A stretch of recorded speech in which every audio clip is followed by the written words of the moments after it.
Cape Town, the mother city, boasts some of the most beautiful beaches in the world.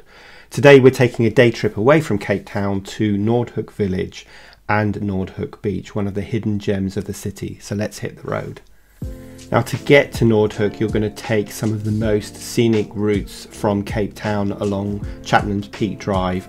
And the road hugs the Atlantic coastline, offering some breathtaking views of the ocean and mountains. So this is the route we're taking, and you can see it's about 36 minutes along this beautiful drive. Now, the drive is as amazing as a destination, and there are lots of points along the way, like scenic points of interest, that you can stop and take photos. So make sure you allocate lots of time to actually arrive at your destination.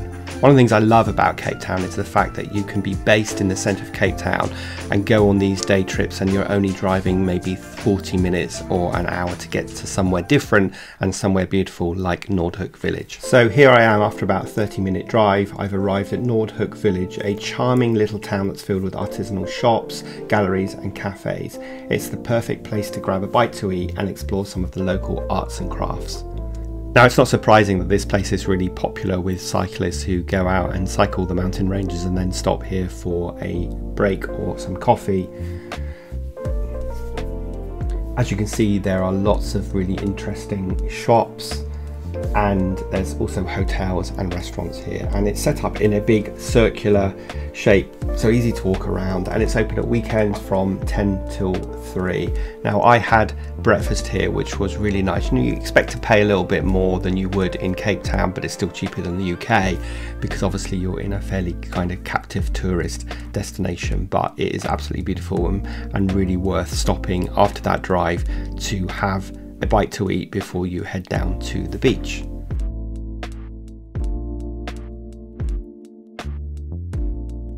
So I stopped at the Food Barn Cafe to have breakfast, which was very nice, and the service was good.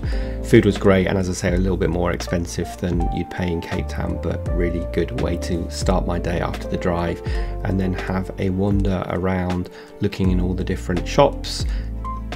Definitely a great place to buy gifts before you head home. As I said, this place is really popular with cyclists who are tackling those mountain ranges.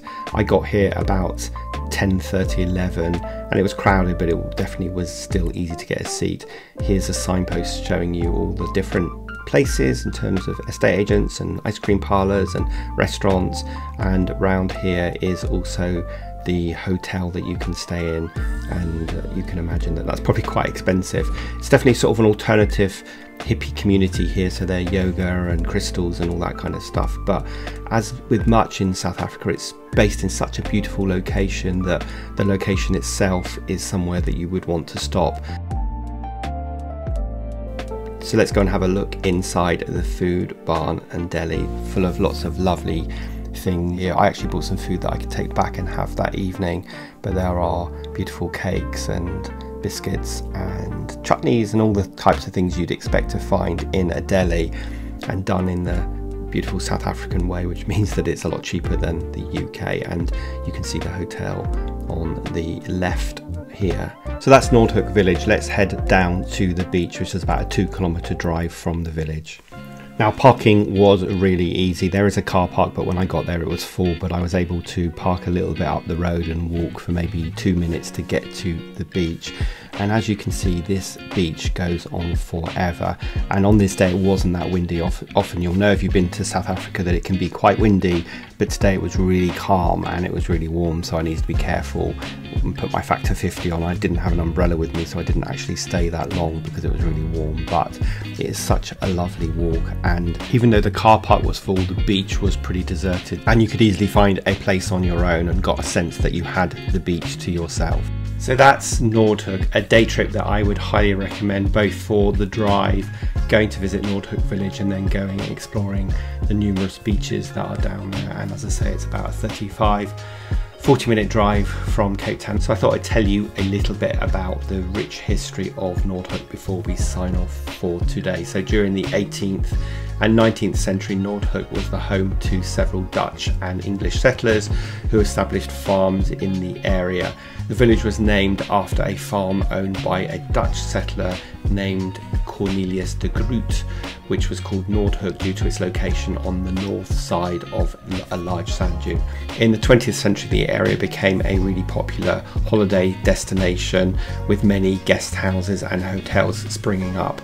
And during the apartheid era, Nordhoek, like many areas in South Africa, was designated a whites only area, and people of colour were forcibly removed, sadly. At the end of apartheid in 1994, the area began to diversify and many people of different races and culture moved into the area. And as you've seen today, Nordhoek is a thriving community that retains its rural character and beauty. The village is also known for its stunning beaches, nature reserves, equestrian activities, and is a popular destination for people who are visiting Cape Town and want to go on a day trip. So I hope you found that useful. Nordhoek may not be on your radar if you're planning a trip to South Africa, so if you have a day where you want to go somewhere different besides the garden route, then Nordhoek should definitely be a place that you visit. So other than that, we will see you next week as we head out on the road again.